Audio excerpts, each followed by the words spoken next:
Ako, sukad pag 2020, nagpa-check up ko. Ug ang results kong check up, taas ako ang blood pressure. Tungod ato, giresitahan ko sa doktor ug maintenance na ako. Tungod ato, na nagsugod ko ginom o ato nga maintenance since February 2020. Karong 2021, nihunong na ko ginom ato. Kani akong gipuli. Pipar. Usa ni ka food supplement nga dili lang kay pampatabang sa pagpalagsik sa lawas, kundi tungod pud ani wa na ko nagtuma sa ako ang maintenance.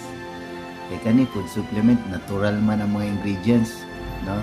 So tungod ana kanina akong giinom og karong June ug July sa akong vaccine, sa first dose ug second dose, so wa na ko nag-inom sa akong maintenance para sa akong blood pressure, normal na ang akong blood pressure. Salamat ayo ani, pero dili lang kana.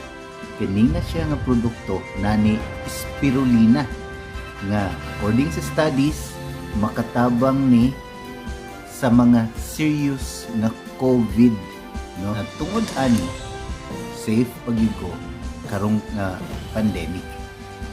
Tungod ani nga pipar. Ug nagpasalamat ko nga nakita ani na ako nga produkto.